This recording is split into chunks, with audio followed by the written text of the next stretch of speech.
Usually ನಾವಿಲ್ಲಿ ಯಾರಾದರೂ ಬಂದಾಗ ನಿಮ್ಮ ಬಗ್ಗೆ ಕೇಳಿದ್ರೆ ಎಲ್ಲರೂ ಏನು ಹೇಳ್ತಾರೆ, ಪ್ರತಾಪ್ ಸ್ವಲ್ಪ ಸೈಲೆಂಟು, ಕೆಲವ್ರು ಇನ್ನೋಸೆಂಟ್ ಅಂತ ಹೇಳ್ತಾರೆ. ಬಟ್ ಹೀಗಿದ್ದಿದ್ದು ಪ್ರತಾಪು ಇದ್ದಕ್ಕಿದ್ದಂಗೆ ಲಾಸ್ಟ್ ಒಂದು 3 ವೀಕ್ಸಲ್ಲಿ ಅದು ಏನು ಅಂಥ ಫೈಯರ್ ಏನು ಬಂತು ಅಂತ ವಿನಯ್ಗೇನೆ ಟಕ್ಕರ್ ಕೊಟ್ಟು ಬಾಕ್ಸಿಂಗ್ದು ಚಟುವಟಿಕೆಯಲ್ಲಿ ಆ ಲೆವೆಲಿಗೆ ರೆಬಲ್ ಆಗಿಬಿಟ್ಟಿದ್ರಲ್ಲ ನೀವು, ಹೇಗೆ ಸಾಧ್ಯ ಅದು ಅಂತ? ಅಂದರೆ ಯಾರಿಗೆ ಆದರೂ ನಗ್ನಗ್ತಾ ಉತ್ತರ ಕೊಡಬೇಕು. ಕೆಲವ್ರ ರೀತಿ ಕೆಲವ್ರ ಥರ ಇರುತ್ತೆ. ನನಗೆ ಹೋಗ್ತಾ ಅಂತೂ ಪ್ರತಿ ವಾರ ಒಂದು ಆತ್ಮವಿಶ್ವಾಸ ಹೆಚ್ಚುತ್ತಾನೆ ಹೋಗ್ತಾ ಇತ್ತು. ಕಡೆ ವಾರಗಳಿಗಂತೂ ಮುಗಿತಾ ಇದೆ ಅಂತ ಬಂದಾಗ ನನ್ನಲ್ಲೂ ಒಂದು ಗೆಲ್ಲಬೇಕು ಅನ್ನೋ ಛಲ, ಒಂದು ಆತ್ಮಬಲ ಬಂದುಬಿಡ್ತು.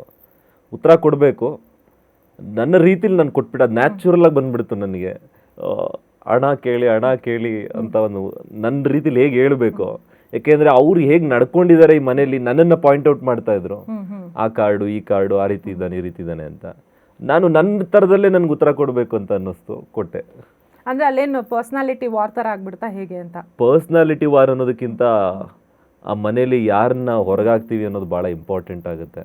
ನಮ್ಮ ಮಾತುಗಳ ಮುಖಾಂತರ ಅವ್ರು ಆಡಿದ ರೀತಿನ ನಾವು, ಅವ್ರ ವ್ಯಕ್ತಿತ್ವ ಆಗಿರ್ಬೋದು, ಅವ್ರು ನಡ್ಕೊಂಡಂಥ ರೀತಿ ಆಗಿರ್ಬೋದು, ನಮ್ಮ ವ್ಯಕ್ತಿತ್ವ ಆಗಿರ್ಬೋದು, ನಾವು ನಡ್ಕೊಂಡಂಥ ವ್ಯಕ್ತಿತ್ವ ಅನ್ನೋದು ಒಂದು ಪದದಿಂದನೇ ತುಂಬ ದೊಡ್ಡ ಗಲಾಟೆ ಆಗ್ಬಿಡ್ತಾ ಅಂತ ನಿಮ್ಮ ಮತ್ತೆ ವಿನಯ್ ಮಧ್ಯೆ?